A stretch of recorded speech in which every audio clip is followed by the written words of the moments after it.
Hi friends, आज मैं आपको सिखाऊंगी कि इपिज़ोटॉमी जो कि मोस्ट लाइकली क्वेश्चंस है।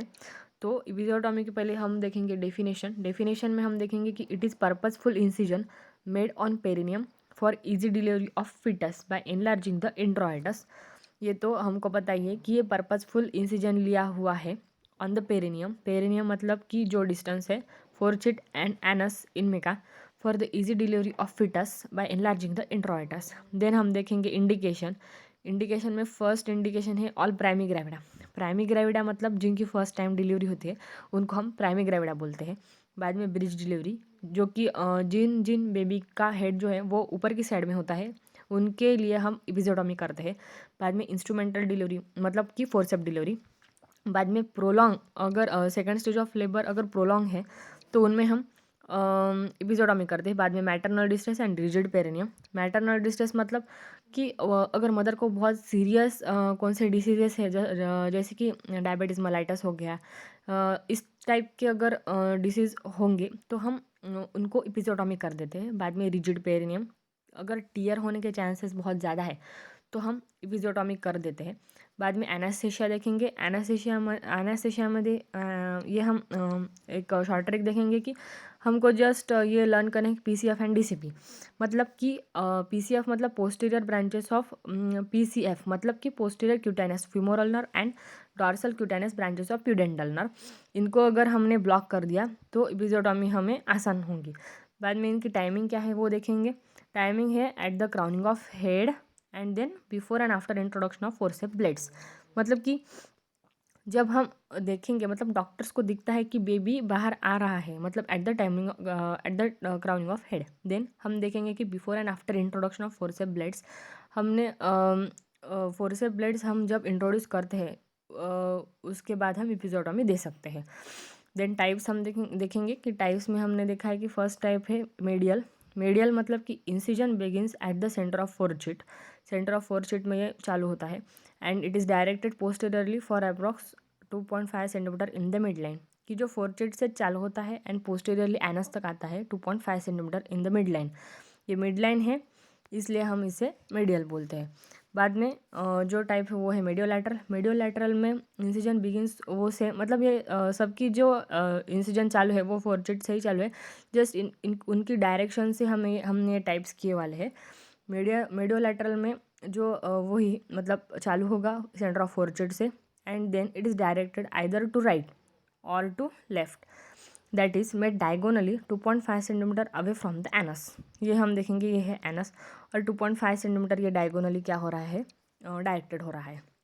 ये मोस्ट लाइकली जो डॉक्टर्स है वो प्रिफर ज़्यादातर मेडियोलैटरल ही इंसिजन करते हैं। मेडियल बहुत कम चांसेस है जो हमने मेडियल देखा वो बहुत कम चांसेस में डॉक्टर्स प्रेफर करते हैं क्योंकि इसमें ज़्यादा चांसेस होते हैं कि फोर्चिट से अगर कभी कभी ज़्यादा अगर एपिज़ोटॉमी दे दी तो फिर एनस भी क्लियर हो सकता है। उसके बाद में हम टाइप देखेंगे जे शेप में भी वही मतलब स्टार्ट होगा सेंटर ऑफ फोर्चिट से and then it is directed posteriorly in the mid line for about 2 centimetre and directed towards 7 o'clock position. हमें क्लॉक में 7 o'clock पोजीशन तो पता ही है। हम उसके डायरेक्शन से अगर इंसिजन देंगे तो वो जे शेप मतलब कि 7 o'clock पोजीशन में एपिज़ोटॉमी होगी। देन लैटरल में हम देखेंगे कि वो भी स्टार्ट होगा from the centre of fourchette से एंड एक्सटेंड होगा लैटरली 2.5 सेंटीमीटर। ये ज़्यादातर हम प्रिफर नहीं करते क्योंकि वो जो पेरिनियम है वो बहुत रिजिड रहता है। बाद में हम देखेंगे इंसिजन ऑफ एपिज़ोटॉमी। इंसिजन ऑफ एपिज़ोटॉमी बहुत सारे स्टूडेंट्स को बहुत हार्ड जाती है बट मैं आपको इजी स्टेप्स में बताऊंगी कि इंसिजन ऑफ एपिज़ोटॉमी कैसे लेते हैं। बस जस्ट थ्री स्टेप्स है। 2 fingers introduce in the वजाना between the presenting part of baby, इसलिए मैंने ब्रैकेट में नीचे लिखा है बेबी का प्रेजेंट पार्ट जो है एंड पोस्टीरियर वजानल वॉल उसमें हम सबसे पहले 2 फिंगर्स इंट्रोड्यूस करते हैं। ये होगी first step.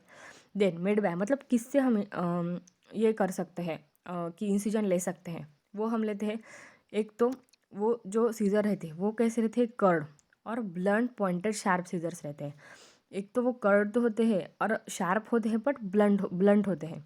One blade place between the मतलब जो ब्लेड्स होते हैं वो एक्चुअली नंबर होते हैं उनके 2।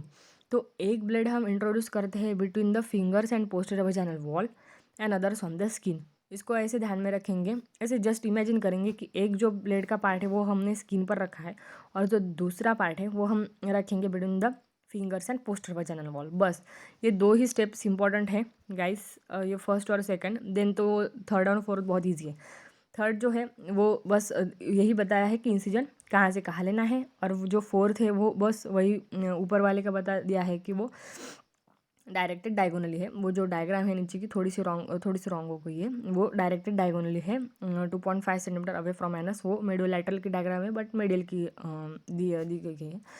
तो फिर हम थर्ड पॉइंट देखेंगे कि incision should be made at the height of uterine contraction. And fourth जो है वो डेलिबरेट कट, मतलब बहुत हल्के से हमें कट करना है। Should be made starting from the centre of fourchette extending laterally either right or left, directed diagonally in straight line which runs about 2.5 centimetre away from the anus. हमें anus से जो है 2.5 सेंटीमीटर अवे लेनी है,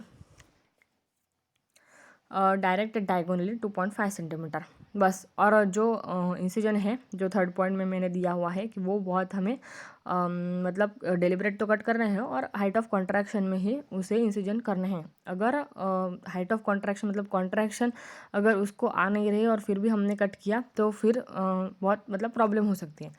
then हम देखेंगे कि post operative care क्या है। फर्स्ट जो है वो application of antiseptic cream, then cleaning of wound after each bowel movement, inspection of the wound for redness or purulent discharge. First antiseptic cream लगानी है, बाद में ईच बॉयल मोमेंट मतलब टॉयलेट हो गई, बाथरूम हो गई, उसके बाद क्लीनिंग ऑफ वाउंड करना है, बाद में इंस्पेक्ट करना है मतलब देखना है of wound for redness or purulent discharge, मतलब पस हो सकता है वो और रेडनेस हो सकती है, इसके लिए हम इंस्पेक्ट करना है।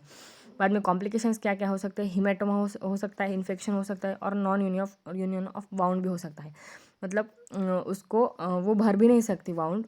बस इसका इतना कॉम्प्लिकेशन है, इतना काफ़ी है गाइस। तो एपिसोड में हो गया अपना। Thank you.